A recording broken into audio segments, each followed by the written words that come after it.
पिछले हिस्से में हमने बयान किया कि अल्लाह ताला ने हज़रत आदम अलैहिस्सलाम और हज़रत हवा अलैहिस्सलाम को जन्नत में रहने की इजाज़त दी, मगर एक दरख्त के करीब जाने से मना फरमाया।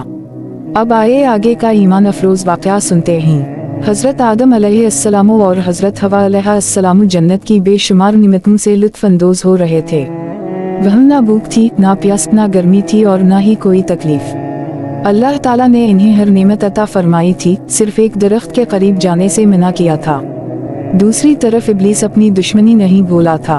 वो जानता था कि अगर हज़रत आदम अलैहिस्सलाम अल्लाह ताला के हुक्म पर कायम रहे तो वो हमेशा कामयाब रहेंगे। इसलिए उसने इन्हें बहकाने का मंसूबा बनाया।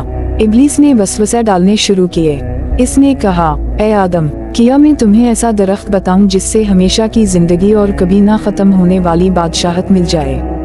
इसने कसमें खाकर कहा कि मैं तुम्हारा खैरख्वाह हूँ। ये शैतान का पुराना तरीका है कि वो गुनाह को अच्छा बनाकर पेश करता है और इंसान को धोखे में डाल देता है।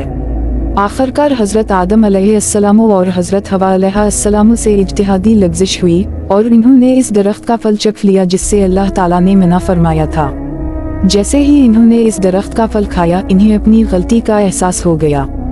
कुरान मजीद बयान करता है कि उन पर उनकी 70 पोशी खल गई और वो जन्नत के पत्तों से अपने आप को ढंकने लगे। अल्लाह ताला ने इन्हें पुकार कर फरमाया, क्या मैंने तुम्हें इस दरख्त से मना नहीं किया था और ये नहीं कहा था कि शैतान तुम्हारा खिला दुश्मन है। हज़रत आदम अलैहिस्सलाम ने फौरन अपनी गलती का इतराफ़ किया। इन्होंने कोई बहाना नहीं बनाया और ना ही अपनी गलती किसी दूसरे पर डाली। इन्होंने अल्लाह ताला के हुजूर निहायत आजिज़ी से दुआ की, ऐ हमारे रब, हमने अपनी जानों पर जुल्म किया, अगर तो हमें मुआफ ना करे और हम पर रहम ना फरमाए तो हम यकीनन नुकसान उठाने वालों में से हो जाएंगे। ये तौबा इतनी खुलूस भरी थी कि अल्लाह ताला ने अपने फजल व करम से उसे कबूल फरमा लिया। इसके बाद अल्लाह ताला ने हज़रत आदम अलैहिस्सलाम, हज़रत हवा अलैहिस्सलाम और इब्लीस को ज़मीन पर भेजने का फैसला फरमाया।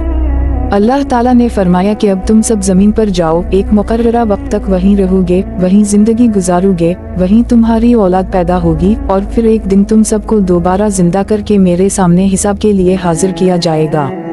जमीन पर आने के बाद इंसान की आजमाइश का आगाज हुआ। अब इंसान को अल्लाह ताला की इताअत और शैतान के बहकावे के दरमियान खुद फैसला करना था। ये वाक़या हमें सिखाता है कि शैतान हमेशा इंसान का दुश्मन है, लेकिन अगर इंसान से गलती हो जाए और वो सच्चे दिल से तौबा करे तो अल्लाह ताला निहायत बख्शने वाला और रहम करने वाला है।